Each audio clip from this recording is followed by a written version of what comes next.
tiempos donde la propaganda sustituye al pensamiento y la velocidad devora la verdad, en Conversatorio AD detenemos el tiempo. Aquí no venimos a aplaudir ni a gritar, venimos a preguntar. A conversar con quienes ejercen el poder, no para ponerlos cómodos, sino para ponerlos a prueba. Porque el poder que nos explica se pervierte. Este no es un espacio de entrevistas, es un territorio de ideas, contradicciones y fondo. Aquí no se edita la incomodidad. Nos interesa el gobierno, pero más aún cómo se decide. Esto es Conversatorio AD, periodismo sin complejos. Hola, ¿qué tal? Muy buenas noches. Bienvenidos de nuevo a la nueva temporada, la temporada 10ª del Conversatorio AD. Les doy la bienvenida, como siempre, Mario García Ucochea les saluda, esperando siempre que este espacio que tratamos de construir, siempre con un ánimo, el mejor de los ánimos, diría yo, siendo útiles, que este espacio tenga una utilidad pública. Estamos de regreso, nos tardamos casi un año porque pensamos que eran los tiempos que deberíamos esperar a que la transición, la transformación se asentara, tomara forma, y entonces sí dar tiempo para nosotros poder regresar y poder conversar, cuestionar en este espacio con los actores, sobre todo con los actores de la transformación. Y a mí personalmente me da mucho gusto y también como profesional me da mucho gusto y agradezco. Gracias, Está con nosotros el secretario general de Gobierno, Horacio Duarte, sin duda una de las piezas fundamentales en la transformación que está teniendo el Estado de México, un hombre, un constructor de la transición y hoy convertido en un pilar de este gobierno, uno de los pilares de este gobierno con el cual quisimos empezar la serie para que tratar de conversar con él de una manera amable, pero cuestionando claro. sobre dónde estamos y hacia dónde vamos. Te doy la bienvenida, Horacio. Gracias, Mario, como siempre, y pues es un honor ser el invitado de esta nueva temporada que espero sea muy fructífera para el Estado de México, y aquí estamos. Esperamos que sea muy útil y además que lo que aquí se diga, lo que aquí se hable, quede como testimonio, pero quede también como documento para que podamos consultarlo con el paso del tiempo. Eso también tenemos una función, pretendemos que tenga una función histórica para que se quede un testimonio del signo de los cambios. Bueno, sin mayor preámbulo, Sí. quiero empezar contigo, Horacio. Están a punto de cumplirse el primer tercio de esta administración. Sí. En un par de meses cumplen su primer tercio, los 2 años, que más allá pasaremos después a la parte legal. Pero creo que algo que se les debe de preguntar, sobre todo a ti, que eres una figura que opera en el gobierno, secretario general de gobierno, es el responsable hasta por ley de la política interna, es ¿cuál es el diagnóstico que tienen hoy, 2 años después de iniciada este proceso de transformación? ¿Cuál es el diagnóstico que tienes del Estado de México hoy? Pues mira, recibimos un Estado de México, decía yo hace 2 años, bastante fragmentado en su integración territorial, donde la lógica siempre fue dejar espacios territoriales a actores políticos que podían hacer y deshacer en sus regiones. Yo creo que ese era el primer tema. El segundo es la ausencia marcada precisamente de lo que es el gobierno. También en eso se notaba, lo sentíamos, que el gobierno no estaba presente en todos los ámbitos de los 125 municipios, y eso significó comenzar a reconstruir, por decirlo de alguna manera, al Estado en su conjunto. Entender que somos una unidad, que somos 125 municipios, que hay un gobierno estatal, que hay 100 gobiernos municipales. Nos tocó, obvio, la transición electoral de tener, en el caso de Morena, un número de ayuntamientos a tener ahora casi 90 ayuntamientos. Todo eso pues ha sido complejo, ha sido difícil, pues porque es ir alineando. Es decir, no llegamos a un gobierno que ya estuviera totalmente estructurado y estuviera alineado y solo llegas a gobernar y administrar, sino había que irlo construyendo.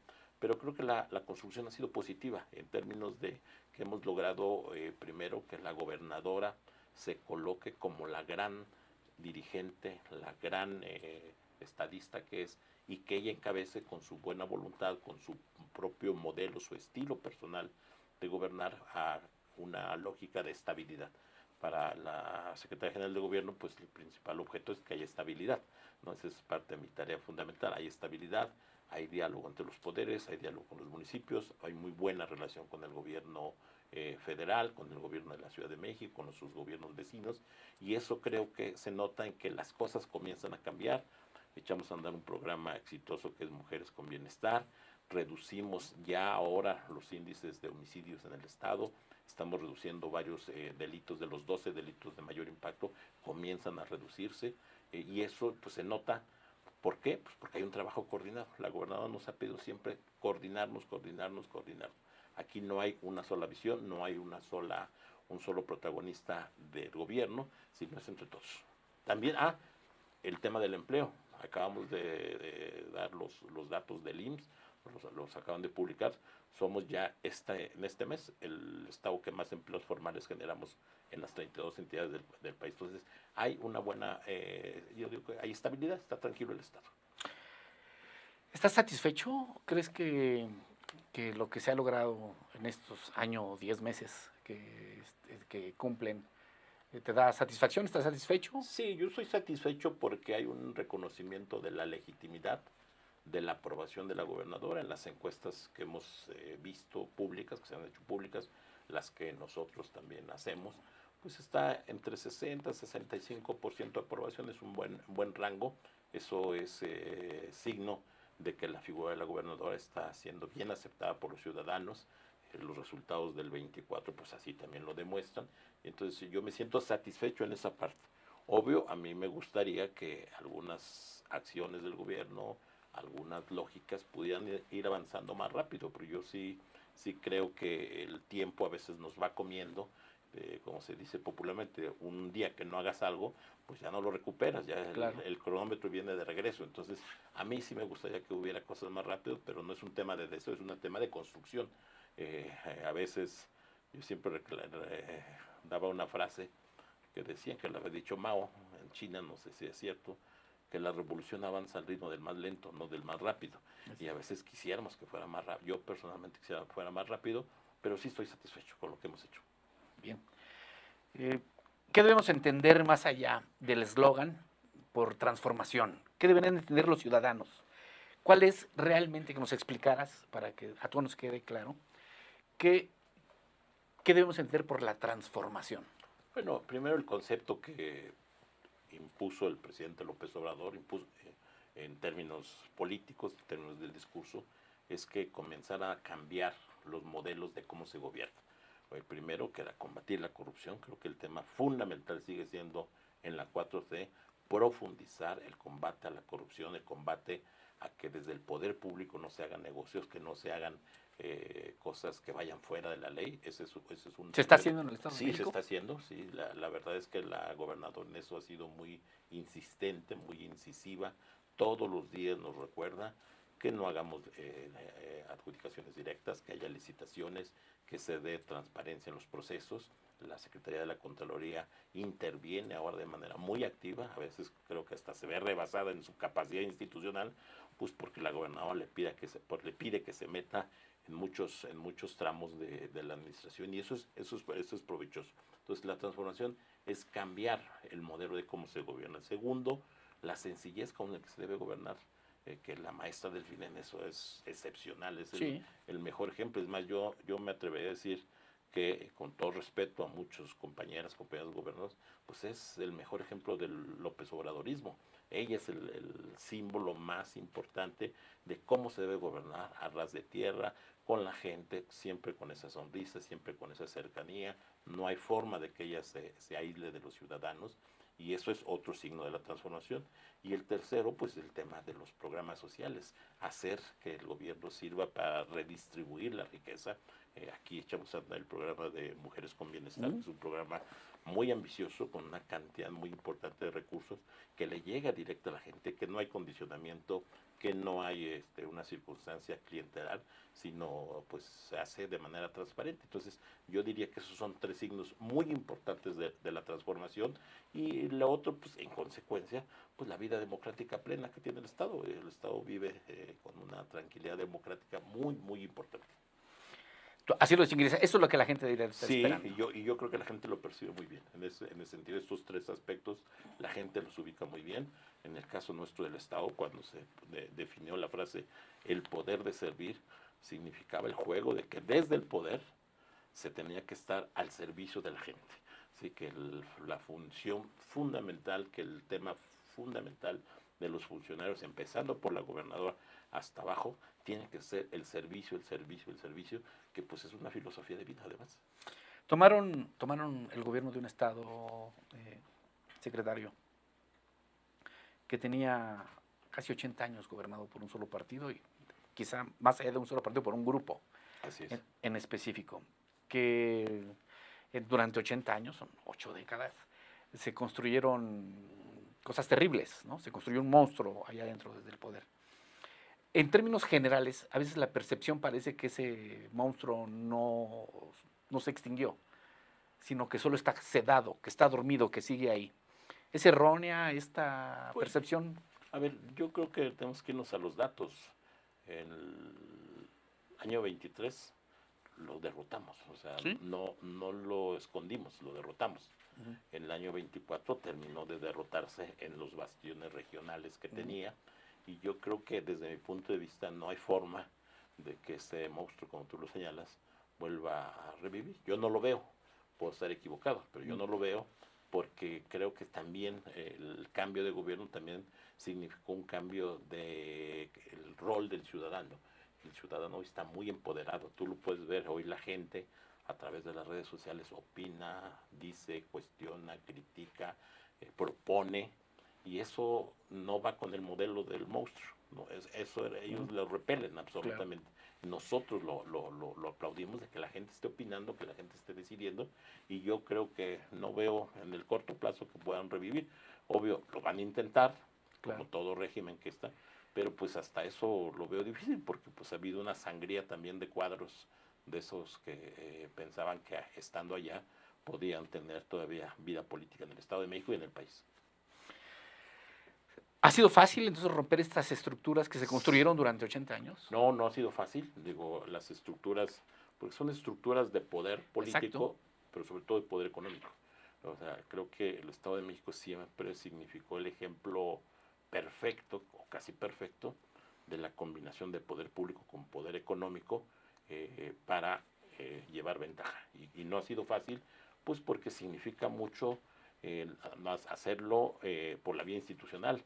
Cuando tú te planteas en un proceso político acabar con un régimen por la vía armada, como una revolución, pues es de un día para otro, ¿no? Simplemente acabas, los terminas, los procesos históricos en México, en el mundo, pues terminan eliminándolos hasta físicamente a los enemigos. Sí. Así, eso es fácil, aparentemente.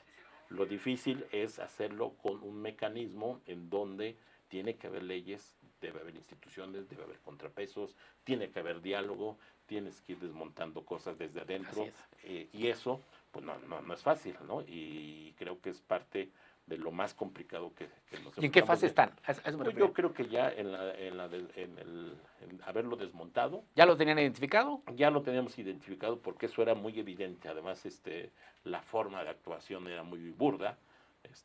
Había hasta sectores que lo presumían, sí, que pensaban. Estamos instalados en el cinismo. Yo me acuerdo mucho que cuando decían, no, pues es que eres un gran operador político, ¿no? En el lenguaje de ellos es que traías un montón de recursos y andabas comprando voluntades. Ahora cuando decimos es que es un operador político, pues es que tienes que hablar, que tienes que dialogar, que tienes que convencer, y eso pues no está tan fácil.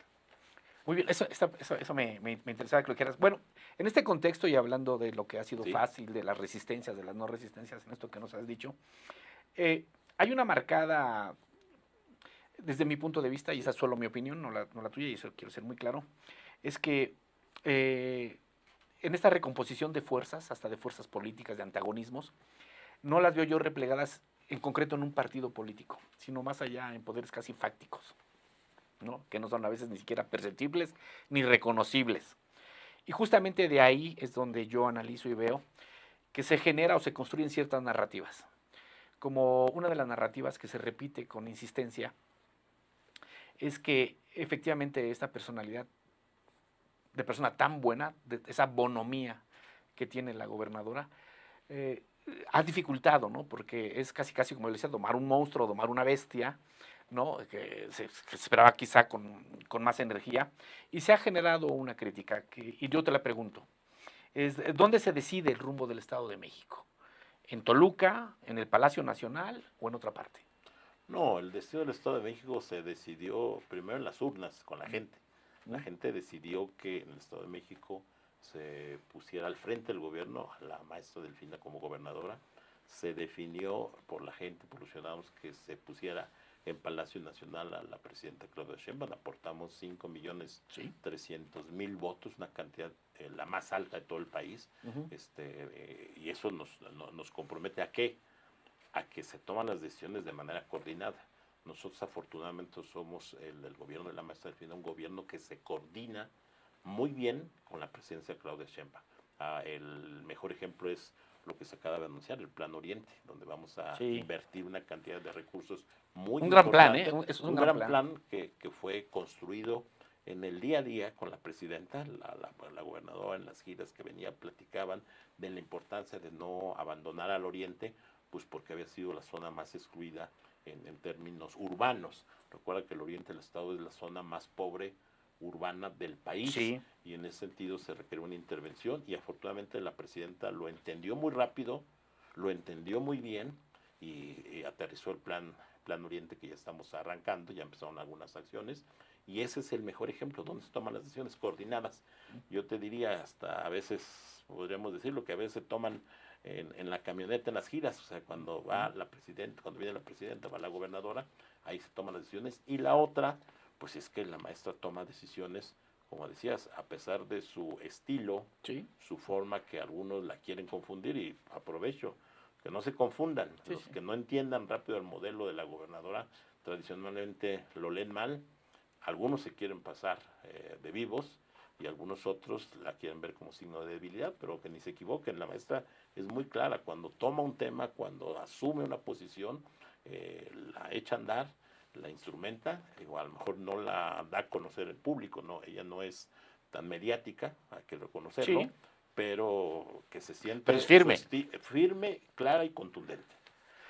Y esto me da pie a otra pregunta, que no tenía calculada, pero creo que es muy importante, sobre todo hablando de este monstruo, de estas estructuras, de este estado profundo que muchas veces está todavía controlado por ciertos sectores de la antigua estructura política. ¿Cómo vencer? Yo entiendo que el cambio administrativo, el cambio político, el cambio ideológico, por supuesto, que se está dando, pero ¿cómo lograr o cómo empujar el cambio cultural? Porque creo que sí somos una sociedad que está marcada por una cultura política. Fueron tantos años que se construyó una cultura. ¿Cómo desmantelarla? ¿O lo están viendo o todavía no es la fase a la que tienen que llegar? No, yo creo que eso se va a notar, desde mi punto de vista, cuando vaya a llegar casi el fin del primer gobierno de la transformación. ¿Me está diciendo que van a ser varios? Sí, yo creo que van a ser varios. Yo no, por lo menos hoy mis cifras, mis estadísticas, mis análisis me dicen que los gobiernos de la transformación van a estar una larga temporada.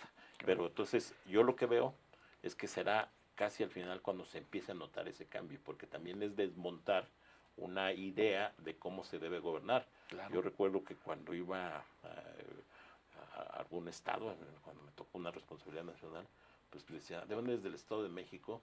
Y aún dentro del movimiento, de repente te querían asimilar que eras como del Estado de México, pero con el estilo perista mexiquense, sí, ¿no? Claro. Y entonces pues hay que ir derrotando esa narrativa, porque es una narrativa donde el uso del poder significó el uso de recursos, ¿para qué? Para vencer, para dominar, para someter. Y eso ahora ya no se da. También la gente está aprendiendo que puede haber otra manera, y eso es un cambio cultural, como lo dices, de gran calado, que se va a notar a mediano plazo. O sea, no ahora, pero sí se está pensando en eso.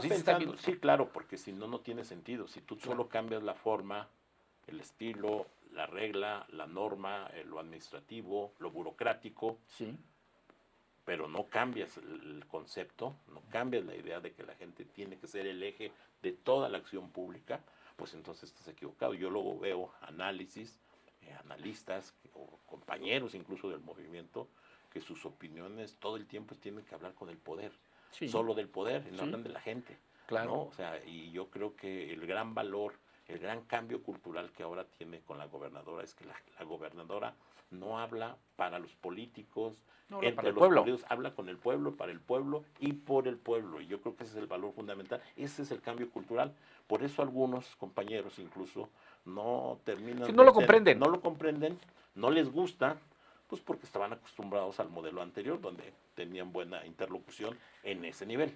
Por eso hablo de la cuestión cultural, ¿no? En el Estado de México particularmente se construyó una cultura política a partir de las reglas priistas. Claro. Entonces, el propio análisis, el propio juicio que se hace sobre este gobierno de transformación es sobre una sociedad que tiene una cultura, todavía creo yo, predominantemente priista. Yo no creo en trabajos intelectuales que se hicieron o opiniones intelectuales en el sentido de que todos tenemos un priista dentro. No, claro. No, pues eso No. lo crearán ellos, quizá. Ellos quisieran que así fuera. Quizá ellos. Pero creo que también la gente, para construir este cambio cultural, tiene que tener oportunidades. Nadie aspira a lo que no conoce. Ese es un principio básico, ¿no? Es decir, nadie puede aspirar a lo que no conoce.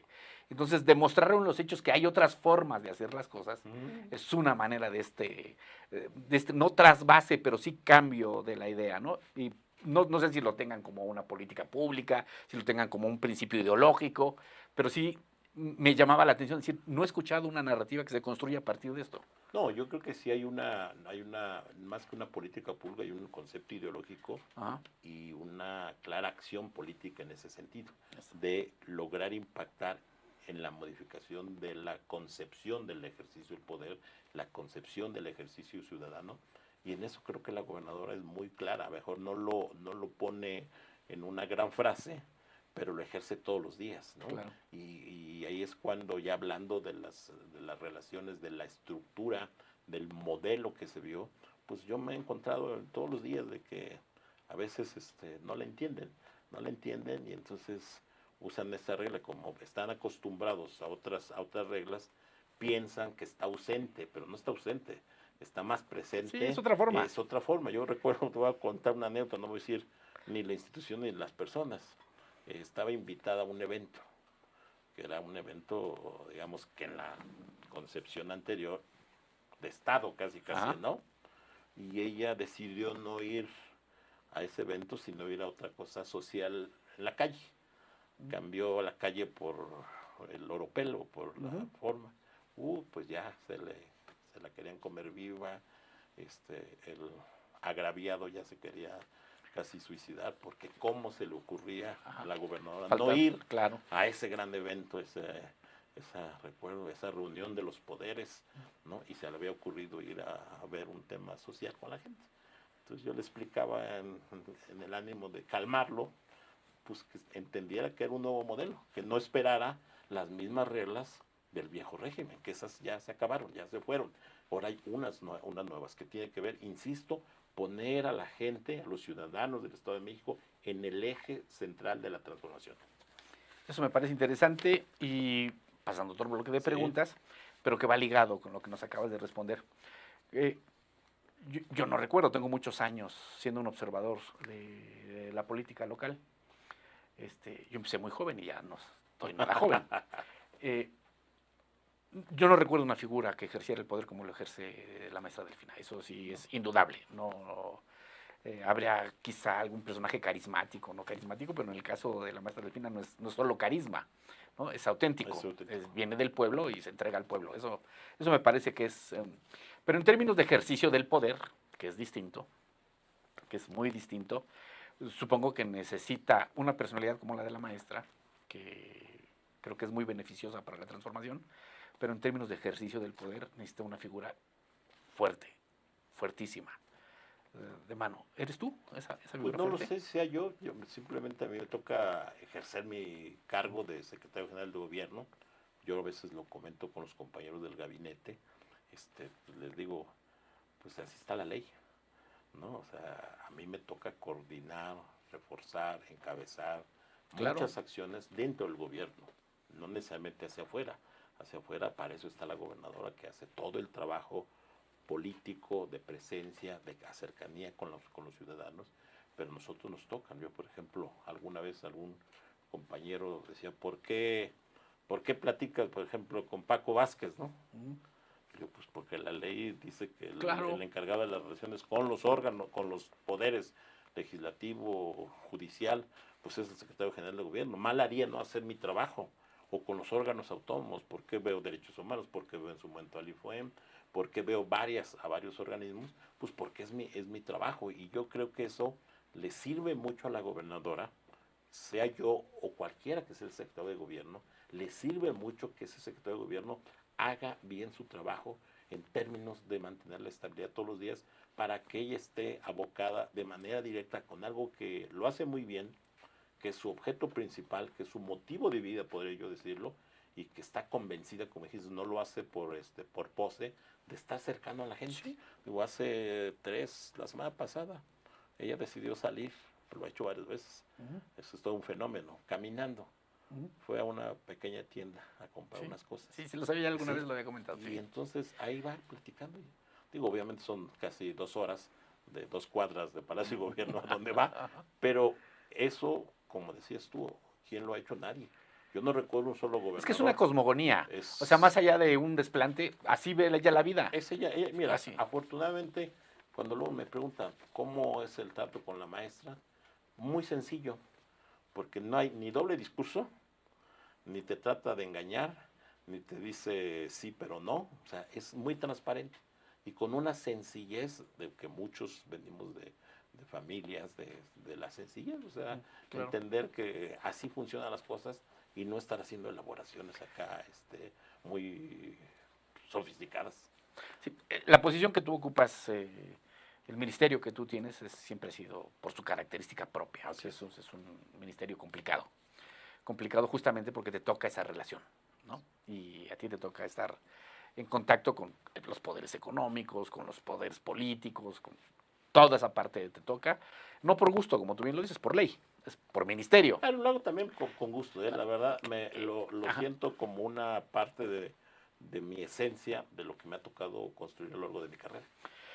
Pero eso también genera competencias, Sí, claro, genera resquemores, hasta envidias. genera envidias, ¿no? ¿Te han afectado? ¿Las percibes? Sí, mira, las percibo, digo, no soy nuevo, ni soy ingenuo, sé que pues en algunos les puede generar mi presencia tan, tan alta en el gobierno, o mi presencia mediática, Ujú, pues sí, resquemores, por lo menos, ujú, dudas de algunos ujú. también, envidias de unos cuantos, pero creo que lo más importante es que voy cumpliendo mi función para que este gobierno, que es el gobierno de la transformación, que fueron millones de personas que depositaron su voto a favor de la maestra Delfina, de la presidenta Sheinbaum, se haga una realidad. Ese es mi objetivo.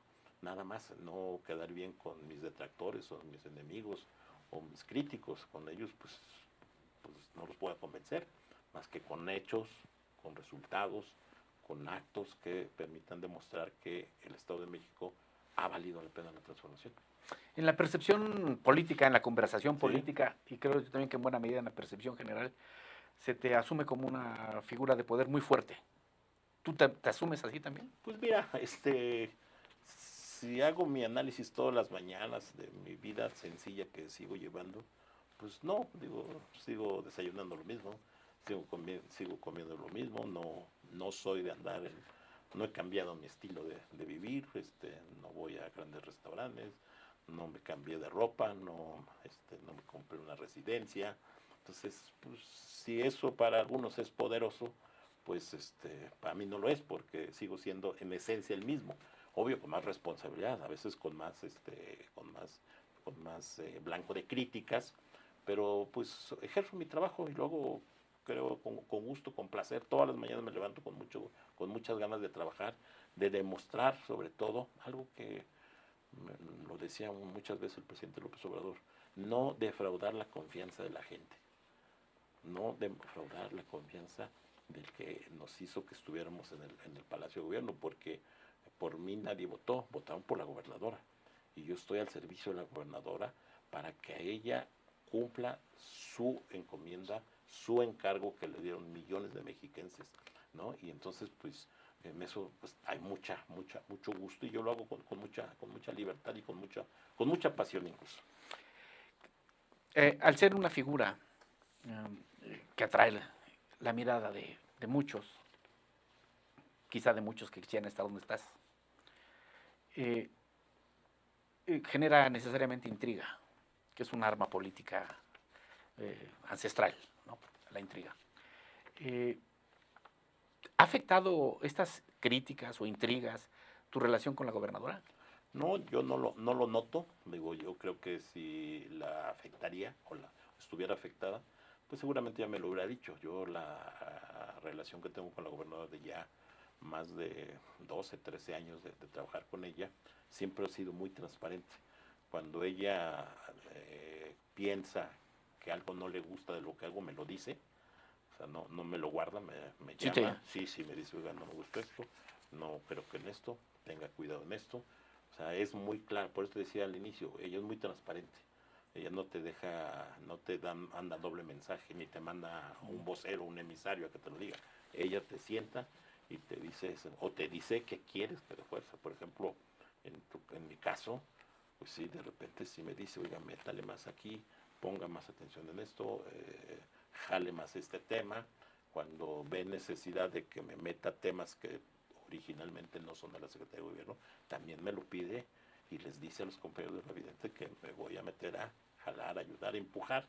Y yo creo que en eso, afortunadamente, no veo que haya una merma de, como dices, De confianza.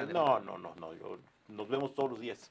Ah. Nos vemos todos los días. Afortunadamente, le digo en broma, descansa de mí los domingos, la gobernadora, porque los domingos así no la veo, pero de lunes a sábado siempre estamos en constante comunicación. A veces la acompaño a las giras, me pide, vamos ahora sí a la gira, aunque no sean temas propiamente de la Secretaría. Nos vemos todos los días en la mañana en la mesa de seguridad, ahí intercambiamos puntos de vista. En el transcurso del día, si hay temas muy relevantes, nos escribimos afortunadamente por la mensajería, y entonces siempre estamos en comunicación permanente.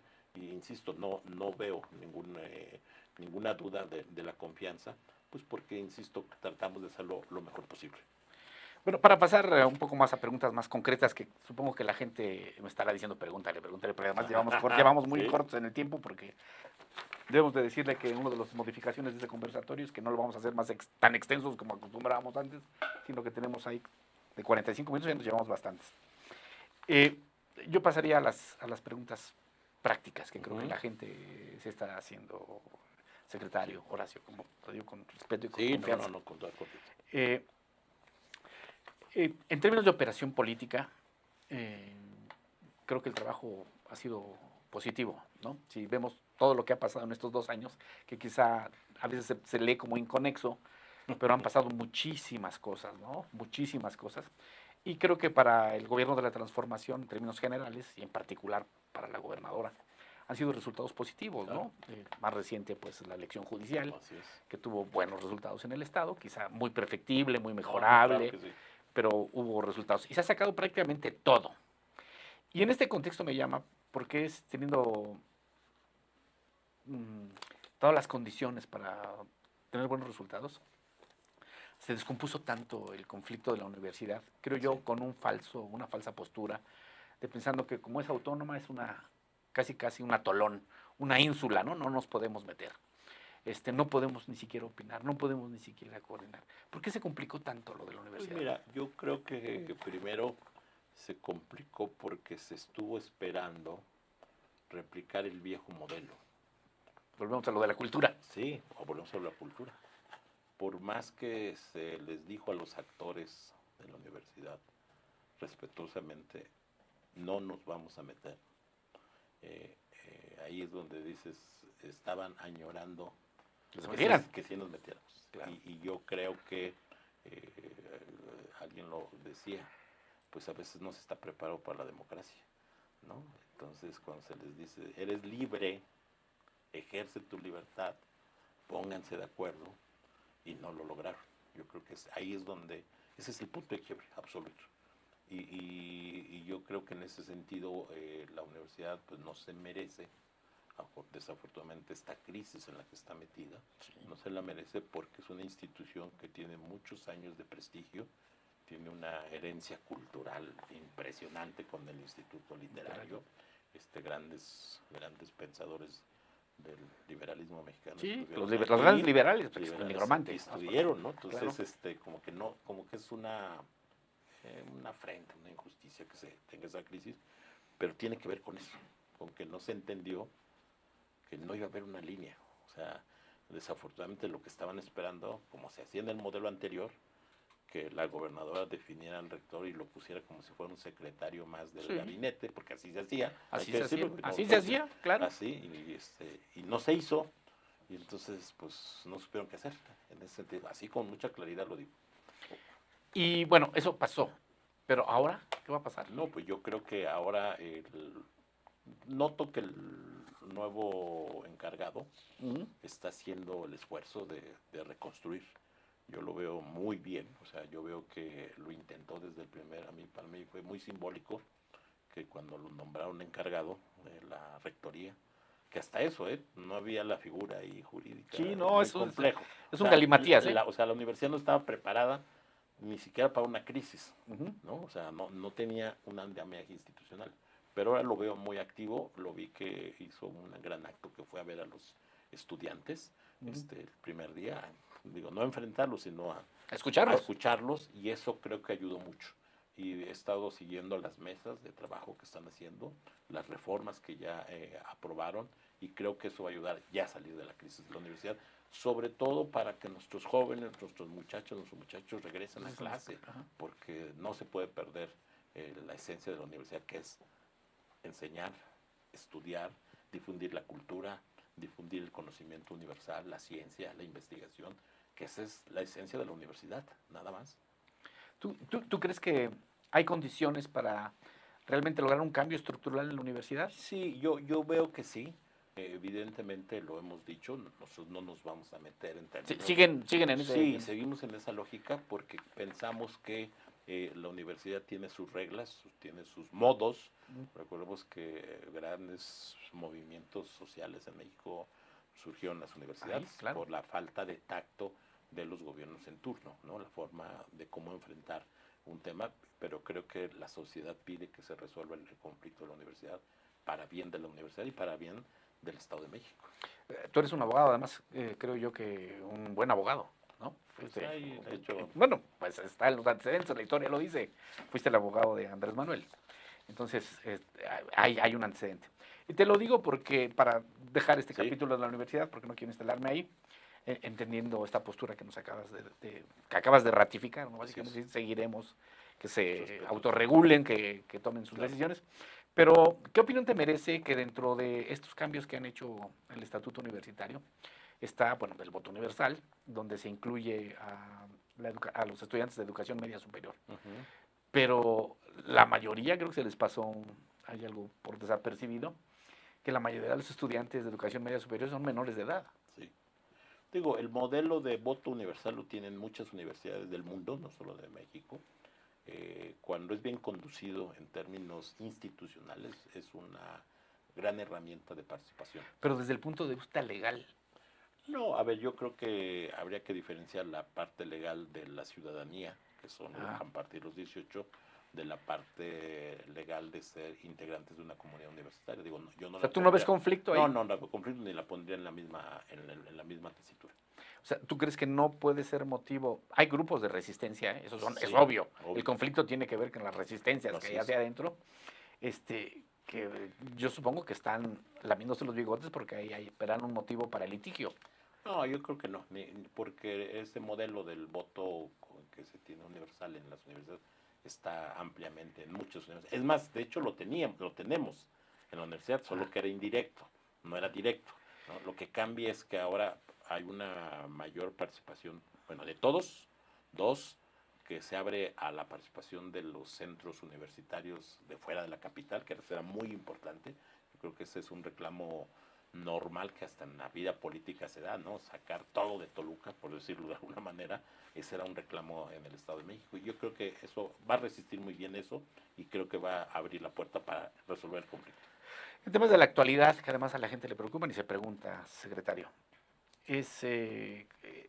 ¿cuál es la postura hoy o tu visión hoy o el plan hoy sobre estos territorios a los que se les ha clasificado como capturados por poderes fácticos, ¿no? particularmente con todo lo que ha sucedido en el sur y la presencia de poderes fácticos, en este caso crimen organizado, como todos lo sabemos. ¿Cuál es el plan para recuperarlo? Porque se habla mucho desde el punto de vista de la ley, de la fiscalía, de entrar en la parte policíaca. Pero ¿cómo recuperar el control de estos territorios? Bueno, sí, la parte de seguridad tiene un componente principal Sí. en la estrategia. Para poner orden en este para momento. poner orden y para acotar la influencia, la incidencia de estos grupos que se sienten dueños territorialmente, no solo de la economía, sino de la vida de las personas, que eso es lo muy grave. Pero no solo en el sur, también en regiones del Valle de México, ciertos municipios, ciertas colonias están capturadas por esas Pero bandas. lo acabamos de ver en el norte, también, Ajá, con todo sí, lo que se acaba de descubrir en el norte. Obvio. Es más vistoso hablar solo del sur. Así es. Como que ya se había hecho una referencia al sur es el problema. No, el problema lo teníamos en todo el Estado de México. ¿Qué se está haciendo? Una estrategia de seguridad que recupere territorios, que combata la corrupción de actores locales. Eso es importantísimo. Eso. Y la otra, ir incidiendo con mayor presencia en los programas sociales. Y te puedo decir que en todo el sur, en el norte del estado, la presencia, digamos, per cápita de los programas sociales es más alta que en otras regiones del Estado de México, pues porque de esa manera vamos a ir combatiendo en los dos aspectos, el tema de la pobreza y el tema de los grupos criminales. Bueno, eso lo entiendo. Sí es una prioridad de este gobierno, Sí. porque a veces pareciera, al menos en mi percepción, en la mía, Sí. yo hablo por mí, de que quizá no es el tema número uno de la agenda. No, sí lo es, todos los días lo vemos en la mesa de seguridad. La seguridad como tal, pero no, yo me refiero estrictamente a estos territorios que fueron capturados durante mucho tiempo. No, sí es parte de la agenda de todos los días. El hecho de, ahora que entramos, por ejemplo, al tema de restitución de todos los despojos, que explotó por un enojo de una persona de adulta mayor, ¿sí? Pues se echó a andar una estrategia completa, ¿no? De estar recuperando espacios. El hecho que las acciones de obra pública del 2024 hicimos hincapié con los municipios de invertir en unidades deportivas, en parques, en jardines, porque eso genera comunidad, es parte de una estrategia, no es nomás una ocurrencia decir ahora vamos a hacer unidades deportivas en vez de pavimentar solamente calles. Entonces creo que eso es parte de una estrategia. El programa del Oriente del Estado de México tiene que ver con esa estrategia de ir recuperando para el Estado, para los ciudadanos, su espacio público. Eso acompañado de la estrategia de seguridad pues ha dado resultados. Yo te diría, por ejemplo, en materia de homicidios, que pareciera sencillo, hemos reducido 30% los homicidios dolosos en el Estado de México. 30%. No, te voy a dar un dato. El lunes 30 de junio, lo tengo ahí grabadito, es el día que no tuvimos homicidios en el Estado durante los últimos muchos años. 8 o 9 años. El mes de mayo y junio son los meses más bajos de homicidios en los últimos 100 y tantos meses de la historia del Estado de México. Se puede ver como una cifra fría, pero tiene que ver con una estrategia, tiene que ver con una presencia, tiene que ver con una coordinación, y en eso pues es producto, insisto, de la determinación de la gobernadora. No me gusta balconear a nadie. Creo que la gobernadora Delfín es la única gobernadora del país que está todos los días en la mesa de seguridad. Creo que es la única. Algún día vi ahí unas cifras de todos los estados y la tablita, la barra era así. Si acaso ella ha faltado 2 o 3 veces cuando tiene que ir a Palacio Nacional o alguna cosa con la presidenta. De ahí no falta ninguna ocasión. Es una prioridad. Porque es una prioridad para ella. Y me parece claro, las cifras son claras, ¿eh? Sí. Ahí sí las cifras no caben muchas interpretaciones. Quizá donde alguna vez aquí lo hicimos en AD, en el sentido de que sí, efectivamente han bajado los delitos, pero no necesariamente los delitos que a veces agreden directamente a la sociedad, sobre todo a la sociedad más desprotegida, como es el robo en transporte, es cotidiano, ¿no? Y la gente sigue viviendo. Ponemos como referencia el homicidio porque es el delito más violento. Tiene que ver con la más violenta. Es la pérdida de vidas. La pérdida de vidas, porque está demostrado también que cuando bajas el más duro, el más violento, el más crudo, los otros también tienden a disminuir. y también hemos ido avanzando en el robo de vehículos, también tenemos que es una afectación patrimonial. Dos, que estamos en la siguiente etapa de estrategia es robo a town centers y robo en transporte público. Porque ese es muy sentido para la gente. Para la gente. Además la gente de los sectores más desprotegidos. Más desprotegidos que pues llevan su bolsa, su monedero, su celular, pues, a lo mejor un estudiante su computadora. Claro. Y les robas, no les robas, el robo al transeúnte proporcionalmente es altísimo. Claro. Es altísimo porque es un valor que les costó mucho comprar una computadora, un celular, en términos de su ingreso, y eso es la etapa en la que vamos a entrar para atacar esos. Claro, y además en congruencia de la declaratoria de este gobierno, que es primero los pobres, ¿no? Primero los pobres, pues es un sector muy vulnerable que sí ha sido afectado. Pero bueno, se entiende, lo entiendo. Bueno, antes de pasar a la última sección, porque quisiera que nos dieran la oportunidad, si ya tenemos algunos, no sé cómo estemos en nuestras cifras, pero supongo que debemos estar bien, al menos lo deseo que estemos muy bien. Pasar algunas, no, yo no me vuelvo a invitar. Algunos de los jóvenes, no, pues, a lo mejor yo a perder el programa. No, pues yo espero que no, una pregunta que te la hago porque está presente en la conversación política. Y es bien sabido, y además sé que tú eres un político profesional, eso lo sé. Eres un hombre hecho. Hoy, ¿no? 2025, julio 2025, julio 9 de 2025, ¿cómo está tu relación con alguien con quien fuiste muy cercano, que es el senador con licencia Higinio Martínez? ¿Cómo es tu relación hoy? Pues mira, yo lo respeto, siempre lo he respetado. En su momento hubo diferencias respecto cuando se tomó la definición de quién debiera ser el candidato o candidata a gobernador del Estado de México.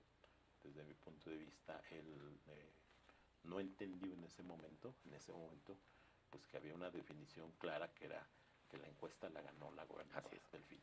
Eso provocó un alejamiento, lo debo decir con mucha transparencia, pero no una ruptura. ¿En qué sentido no una ruptura? No hay un enfrentamiento. Yo no veo al senador Higinio como un enemigo, lo veo como un compañero del partido valioso que construyó parte en lo que estamos ahora. Él es, yo le diría, él debe sentirse orgulloso de este gobierno. Yo alguna vez decía como parábola que si uno tiene un hijo o una hija, o un hijo y una hija, y tú estudiaste solo la licenciatura y tu hijo estudia la maestría y la hija el doctorado y se va a hacer un postdoctorado fuera del país, lo que esperas del padre es que te ayude, bueno, así lo hacemos todos, claro, que te apoye, que te sientas orgulloso. Tú no pudiste ir al doctorado, al postdoctorado, pero alguien que tú, de tu sangre, en ese caso, sí lo logró. Y yo creo que ahí siempre debe haber sentirse orgulloso. Y yo creo que él debiera sentirse orgulloso del gobierno de la maestra Delfina, del gobierno de la doctora Sheinbaum, porque él construyó parte de este gran esfuerzo. Hoy él no está en el gobierno, pero eso no significa que no esté en el proyecto, ¿sí? Y creo que también entender el rol de cada uno de nosotros tiene que ser fundamental para que este proceso de transformación tome madurez institucional. ¿A qué me refiero? A que por más carismático que sea nuestro liderazgo, no puede sustituir, para empezar, no puede sustituir instituciones. Me acuerdo que el presidente López Obrador, a veces en reuniones del gabinete, cuando oía que algunos empezaban a moverse más de lo debido, siempre nos leía el artículo constitucional que habla del Poder Ejecutivo, y con mucha determinación, eso sí decía, el Poder Ejecutivo se deposita en una sola persona denominada Presidente de los Estados Unidos Mexicanos. Y aquí el Poder Ejecutivo del Estado se deposita en una sola persona, que es la gobernadora del Estado de México. Y si eso se entiende, cualquier relación política fluye sin problema. Entonces, regresando a tu punto, yo no tengo ningún tema con el senador Higinio. Lo respeto, le estoy grato con lo que aprendí en el tramo que me tocó caminar con él. Parte de su equipo pues, son compañeros con los que he trabajado toda la vida, me llevo muy bien con ellos. De hecho, pues nos seguimos viendo, los sigo platicando, les doy mi punto de vista, a veces veces algunos me piden consejo, no lo hago público, pero pues soy un actor que ahí estoy presente. ¿Se puede recomponer la relación con Higino o ya no se puede recomponer? Todas las relaciones cuando se quieren se recomponen. Es un tema es tema de decisión de mi parte y creo que de la gobernadora, puedo hablar por ella. Siempre hemos estado abiertos a recomponer, no solo con él, con cualquiera que se sienta que no hay buena relación.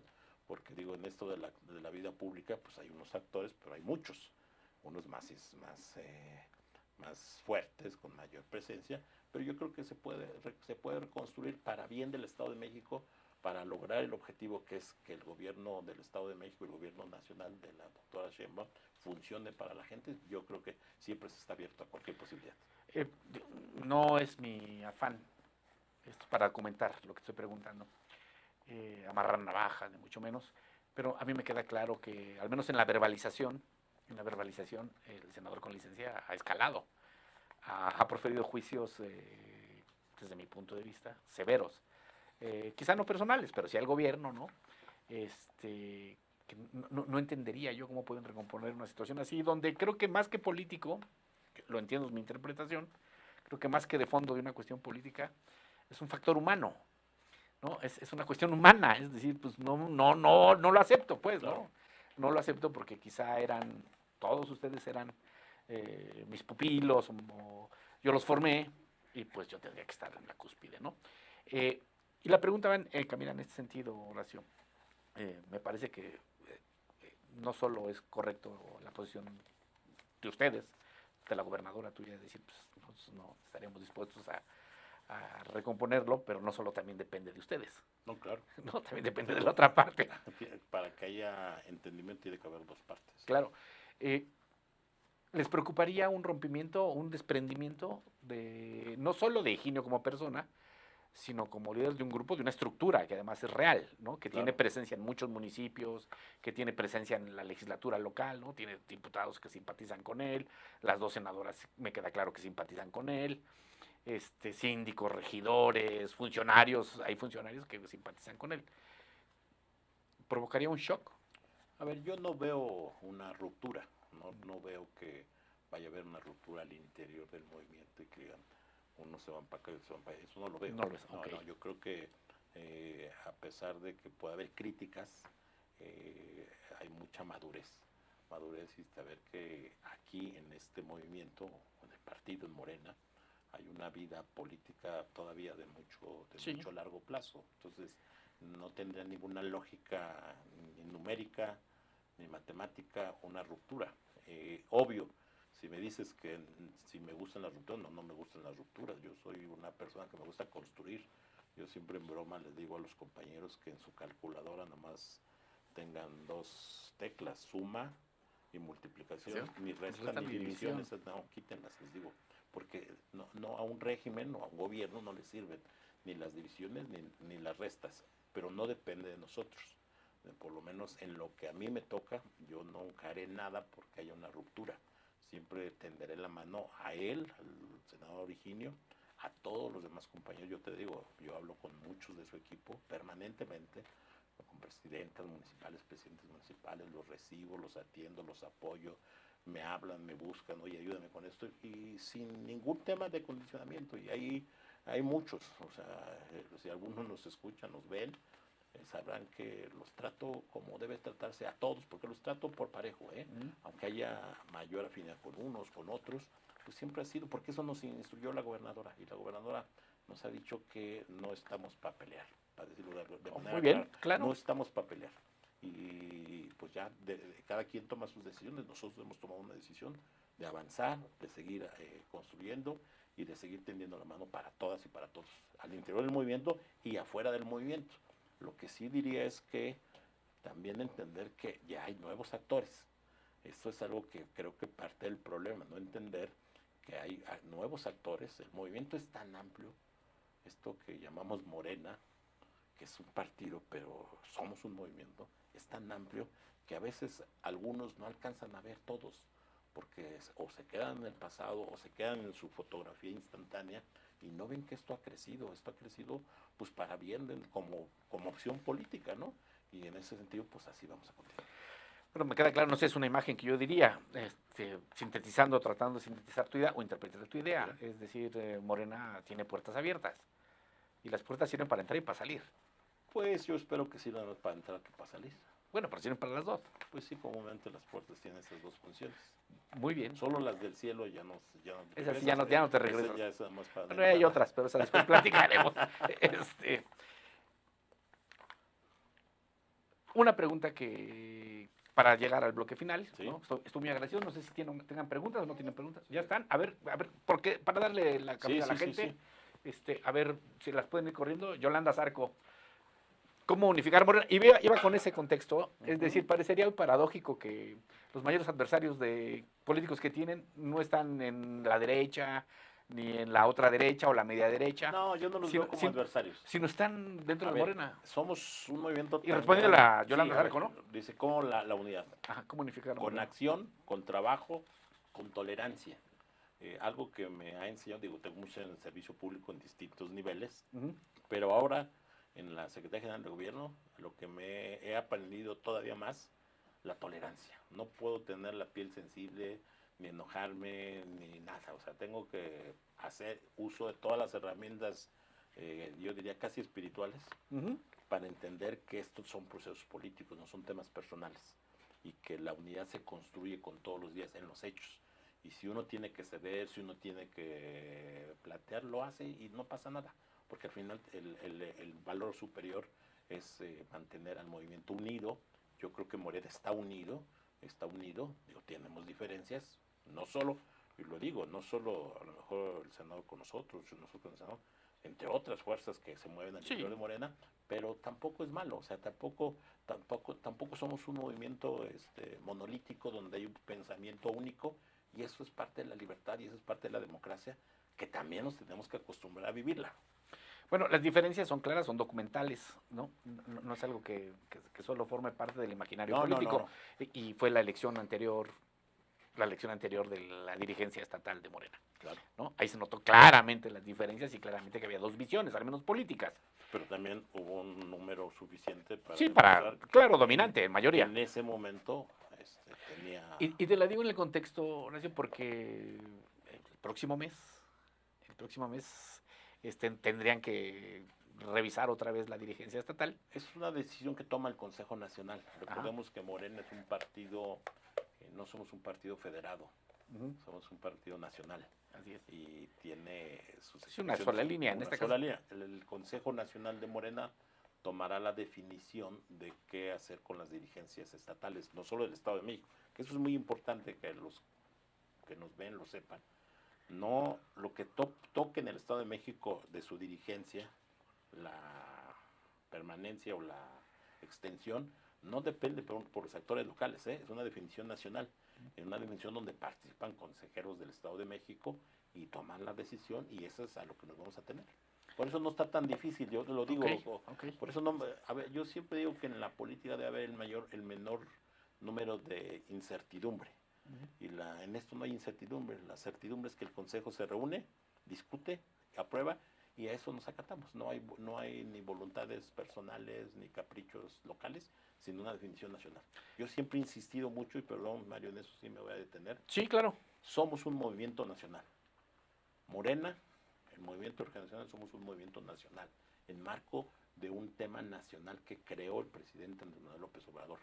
No somos la suma de 32 proyectos locales, porque hay quienes piensan, que desde lo local todo sale. No, sumamos, opinamos, porque también nos consultan, nos preguntan, tenemos consejeros nacionales en el Consejo Nacional, o sea, también tienen derecho a expresarse, pero no podemos perder que somos un movimiento nacional, el movimiento. Entonces, dentro de este escenario, y a partir de lo que nos dices, puede suceder que la dirigencia actual se quede, permanezca. Es una posibilidad. Que era uno de los escenarios que había desde el principio, ¿no? Es una posibilidad. O sea, que no se repita la escena esta de que se tenga que convocar a un congreso local y que se tenga que votar y que se vuelvan a confrontar. No puede mantenerse, es una posibilidad. Es una posibilidad. Que el estatuto considera y que así podrá ser. Te veo muy tranquilo. Pero puede ser distinto. Que ahora puede sí ser que designen. no, que haya una nueva renovación Sí, también. pero por designación o se tendría que ir No, a... bueno, hay varios mecanismos. En Morena, a ver, si se vence el periodo y no se amplía el mandato, porque tiene que haber una Sí, ampliación claro. expresa del mandato, y se culmina y no se renueva, el Comité Nacional sí tiene facultades de nombrar una delegación, ¿no? Como ha pasado. Como ya ha pasado en el Así Estado de México, es. ¿no? Entonces, por ejemplo, la compañera Luz María, que ahora es presidenta, en algún momento fue nombrada. Así es. La propia, si no mal recuerdo, la propia senadora Marta, la presidenta Sí, Marta Guerrero, Marta Guerrero. tuvo un pequeño periodo nombrado como delegada y luego ya fue electa Así es. presidenta. Entonces, tampoco es como que el fin del mundo eso, yo lo veo como normal. Yo lo veo en el contexto de las elecciones del 27, Bueno, que sería la dirigencia que llegue al proceso. sí, quien encabece la dirigencia va a tener una incidencia muy importante Claro. en las definiciones, pero también, digo, para que nos quede claro siempre, pues ahí están las encuestas.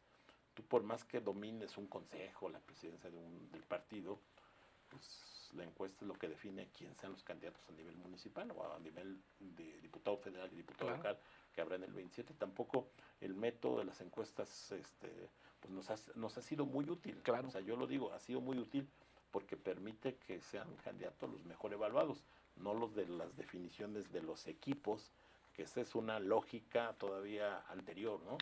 A ver quién, como se decía popularmente, a ver quién hacía más fuerza. Claro. Y quien ejercía su fuerza ponía candidatos. Sí, y ahí sí se tendrán que ir a las realidades pues, de cada territorio, ¿no? Es decir, Sí, digo, la encuesta, mira, yo cuando recuerdo con el presidente Obrador, digo, no era presidente, era presidente del partido, vimos los estatutos, me acuerdo muy bien cómo me pedía cómo redactar, o sea, decir, cuida muy bien esto, tal, y con el equipo que estuvimos al frente de esa redacción, pues nosotros mismos decíamos, como que no nos terminaba de caer el 20, hasta que lo entendimos cuando se ejerció la primera vez, y yo fui de los convenios de que qué gran ejercicio de no estarnos complicando. fue una buena idea. Una buena idea, ¿no? Incluso alguna vez encontré un pequeño libro hecho en alguna universidad alemana donde planteaban un pensador de filosofía del derecho que el método de las encuestas y las tómbolas para ciertos cargos debiera ser un nuevo principio democrático. Y me acuerdo que lo encontré buscando ahí literatura, lo encontré y se lo regalé el librito al presidente López Obrador y le dije, mire, De ahí. ya hay alguien que además de usted ya lo está pensando en términos de norma jurídica, de racional, de filosofía del derecho, y lo vio así, leyó la contraportada de la síntesis, le dio risa y dice, bueno, dice, pues para que no digan que soy medio aldeano, porque ya ves que lo acusaban de que no, dice, ahí está, ya está. Entonces, está bien el método. O sea, no va a haber conflicto ahí. No, yo no veo conflicto. Okay. No, porque la regla está muy clara. Se mete a la encuesta y el que sale arriba con una serie de atributos, una serie de condiciones, y así fueron los candidatos del 24. Por eso en el 24 no tuvimos conflictos internos, no solo por el trabajo político, sino también por la norma, nos ayudó mucho. Ok, a ver, algunas otras, porque ya estamos sobre el tiempo. A Tonal Hernández, ¿los alcaldes de oposición cooperan? ¿Tienen buena relación con Sí, tenemos muy buena colaboración. Hay alcaldes del PRI, del PAN, de MC. Y creo hasta del PRD, ¿no? Hay creo que uno del PRD, sí, de Ayapango. Buen trabajo, la verdad es que yo lo debo reconocer público, hemos tenido buena relación, buen entendimiento, platicamos, los vemos, los entendemos igual como a todos, o sea, en eso insisto, no hay privilegios para unos para otros, nada, o sea, nosotros, la gobernadora nos instruyó desde el inicio tratarlos por igual, obvio, igual en términos de su tamaño, ¿no? Pues es más importante por la complejidad, Catepec, Ciudad de Nezahualcóyotl, Tlalnepantla, Naucalpan, la propia capital, pero no por eso se les da un trato diferenciado en términos de orientación política ni de militancia política. ¿Alguna otra?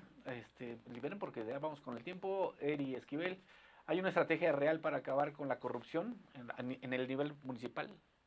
Bueno, en el nivel municipal cuesta más trabajo, digo, no porque haya corrupción, porque nosotros como gobierno estatal no tenemos la herramienta de intervenir a los municipios. Creo que ese es un gran debate que no se ha abierto en México, el tema de cómo los gobiernos estatales inciden, intervienen, o inciden, o no inciden, en la controlan o influyen en las decisiones municipales, porque en México el municipio es libre, Sí. tiene su autonomía y lo digo, en el Estado de México los alcaldes la conocen, la saben, la ejercen, o sea, si quieren pues pueden sobrevivir, perdón que lo diga, sin el Estado, o sea, porque todo el tema está muy claramente definido, pero sí creo que con el ejemplo se ayuda mucho a combatir la corrupción.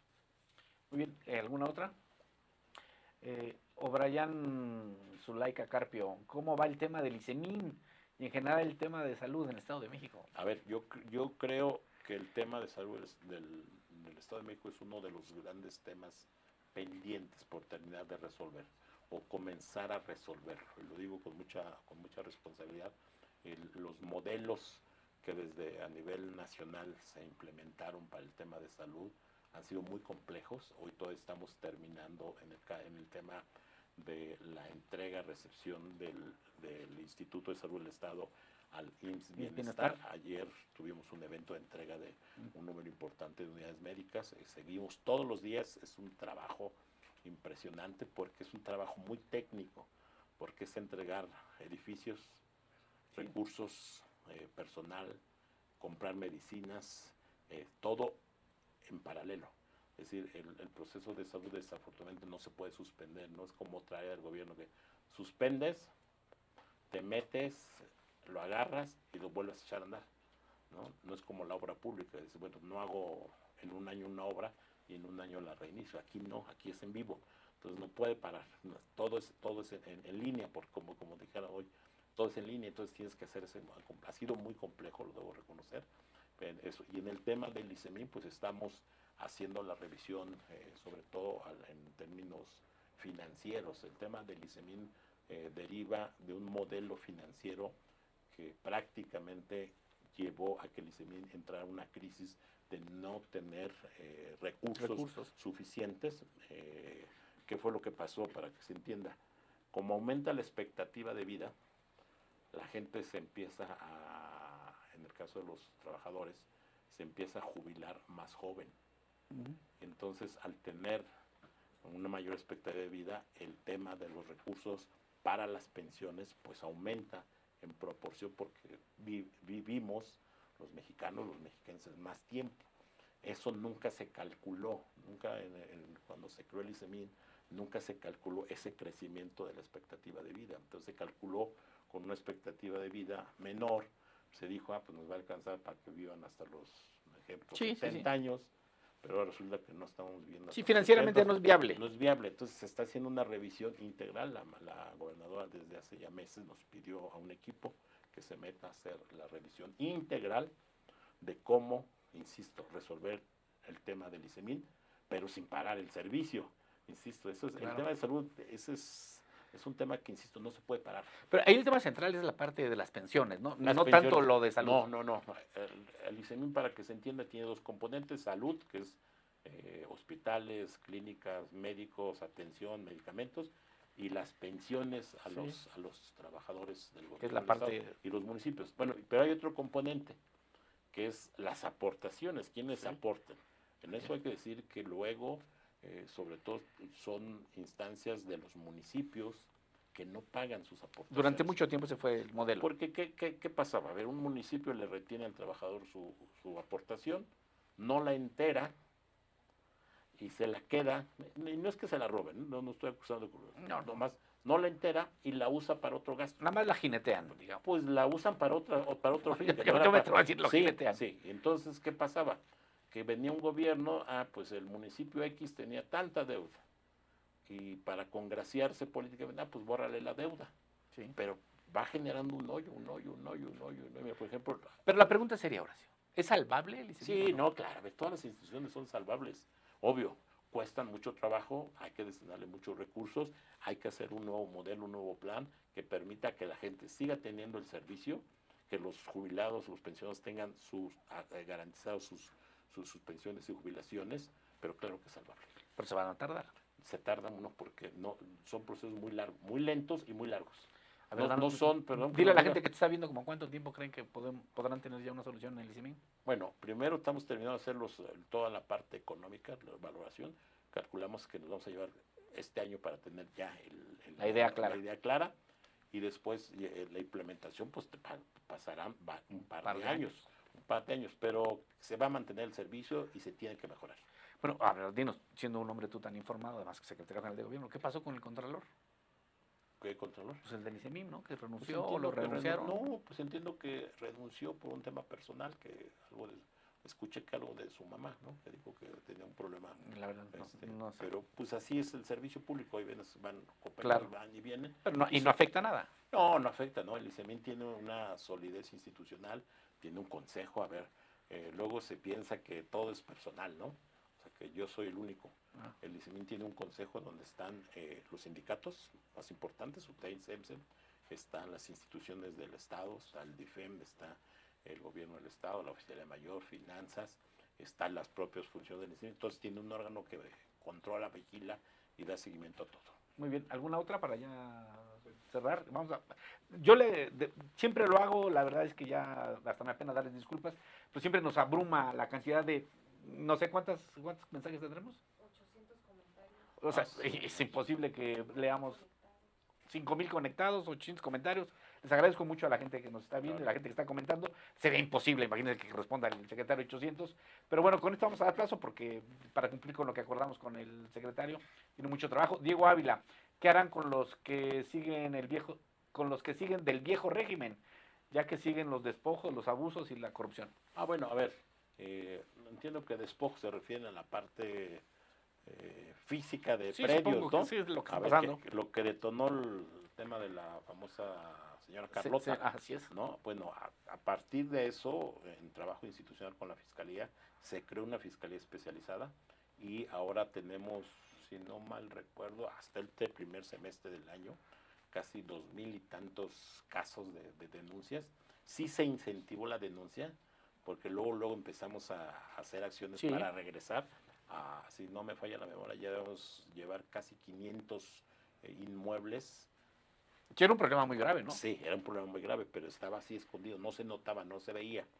¿Qué hicimos? Empezar a que la gente confiara, que la gente denunciara y empezar a hacer acciones para devolver los predios, y eso se está notando, hay mayor eso.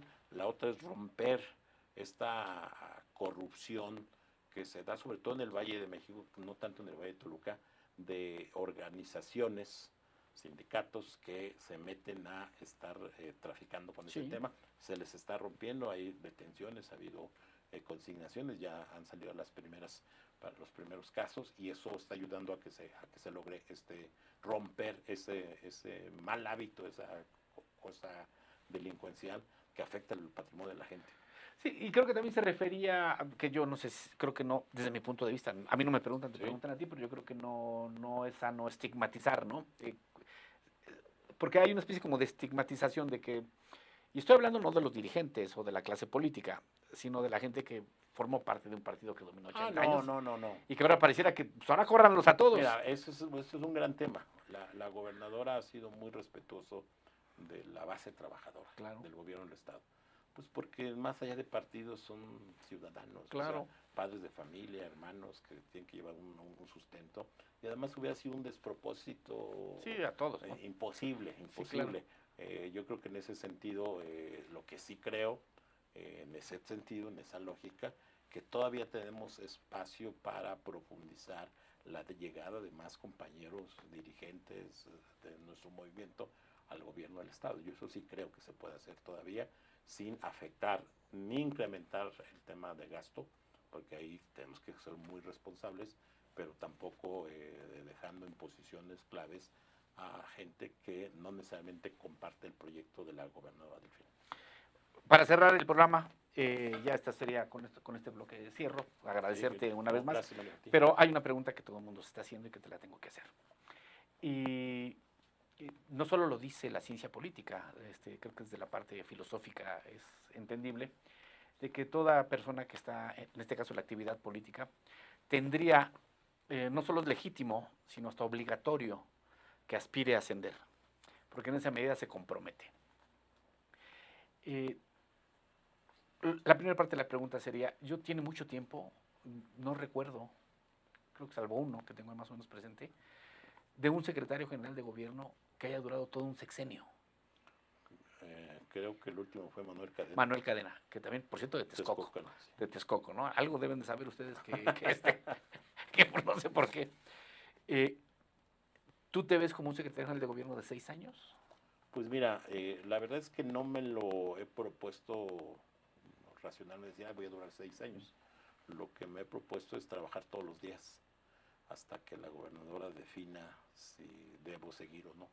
Y en eso estoy muy claro, muy consciente, soy muy asentado, te lo diría. La verdad es que no muero por ser secretario de gobierno a los 6 años, pero tampoco si la gobernadora decide que ahí debo estar, ahí le puedo ayudar, ahí le puedo servir, así lo haré. Digo, lo hago todos los días, pensando que lo voy a hacer cada día mejor, cada día mejor, cada día Solo mejor. por hoy. Solo por hoy, como dijera el clásico, todo por hoy, pues para no verme afectado ni en estarme, como se dice popularmente, ahí calentando la cabeza, porque yo creo que en un político el peor enemigo del propio político es su ego, comúnmente. Yo siempre les digo a los compañeros, cuídate, y le dicen, ¿de quién? De ti mismo. O sea, lo más peligroso es el ego de las personas. Yo digo, no solo en la política, en la vida. El ego sí mata, destruye. Y si estás asentado y entiendes que es todos los días, y entrenamiento, y mejorando, y no perder la esencia que es los ciudadanos del Estado de México, yo creo que con eso, por eso duermo bien. Sí, me queda claro, Horacio, porque la gente, lo dijiste hace rato y creo que fue un gran dato, tu relación con la maestra Delfina, relación política hablo, obviamente, no es de reciente, No. Muchos años bregando juntos, Sí. ¿no?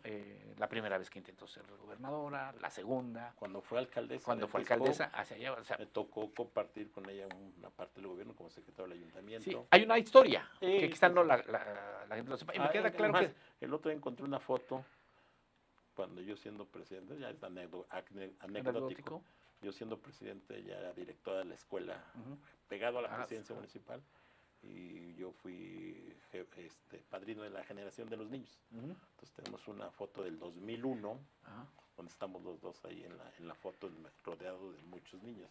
Entonces se la enseñaba y le decía, mire maestra, ahora estamos igual, pero con el gabinete o con los funcionarios, o sea, seguimos rodeados de mucha gente.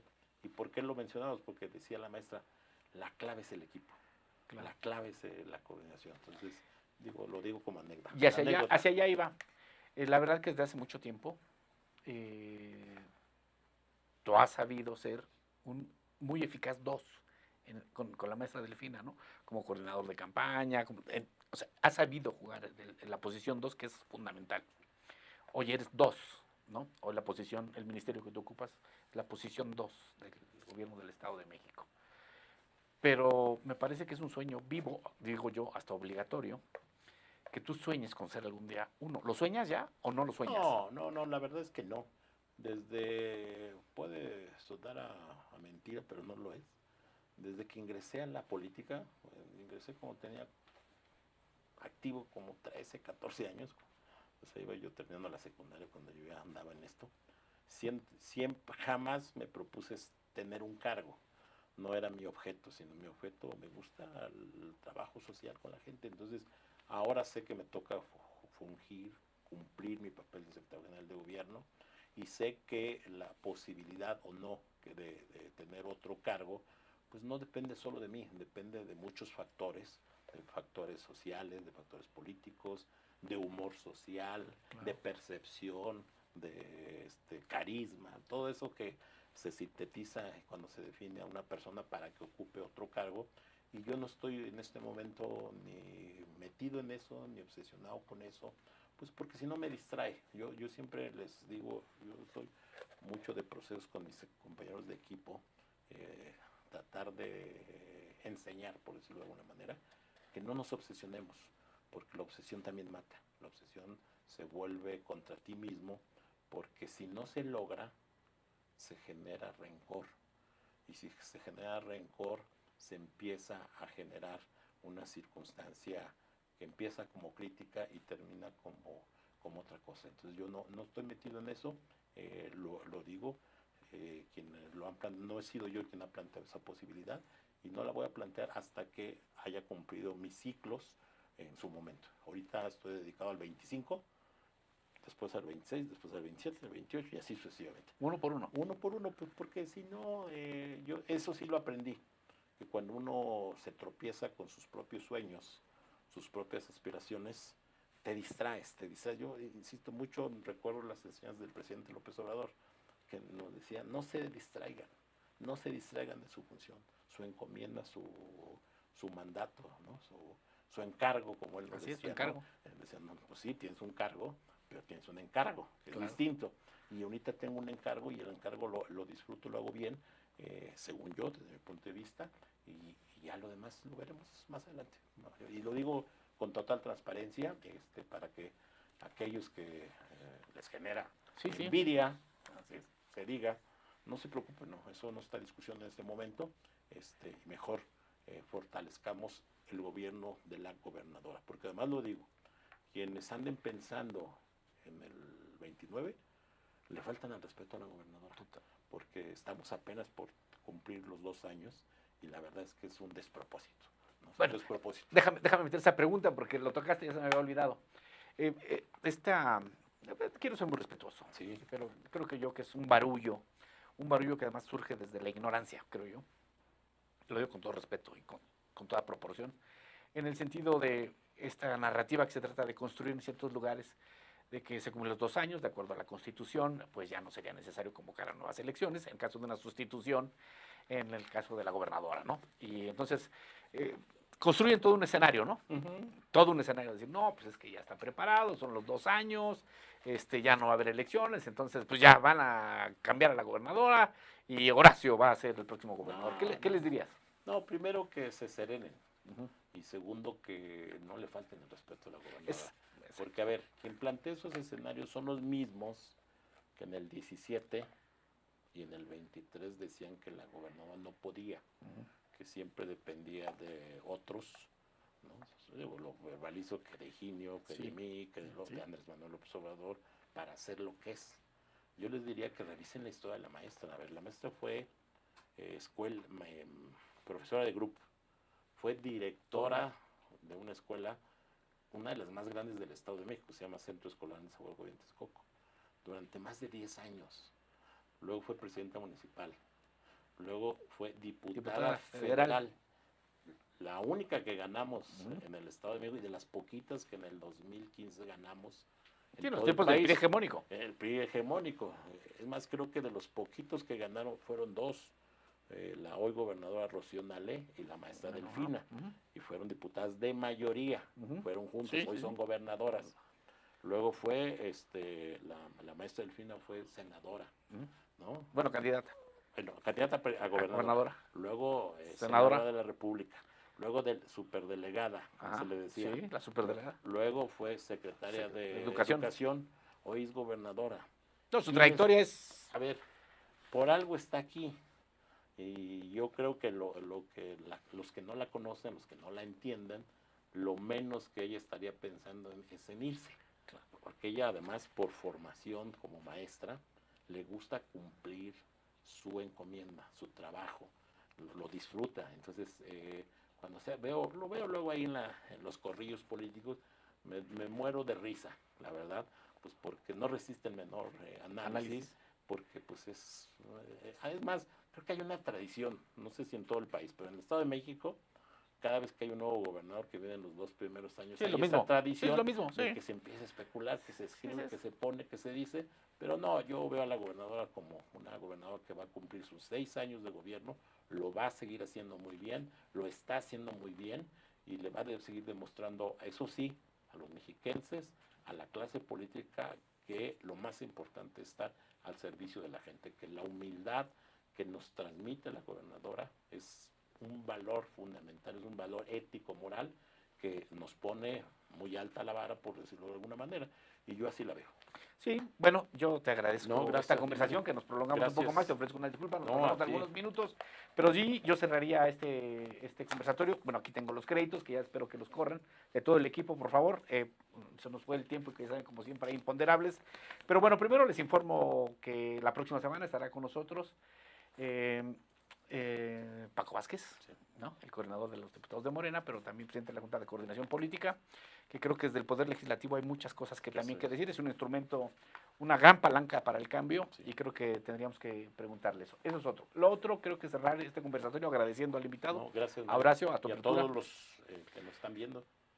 Y la verdad, sorprendido porque es nuestro estreno de la temporada 10 y no esperaba esta reacción de la gente. No, qué bueno, gracias. Pero bueno, también tiene que ver mucho contigo, no, ¿no? no. Debo de decirlo, ¿no? Había expectativa, la gente te quiere escuchar, eso es real.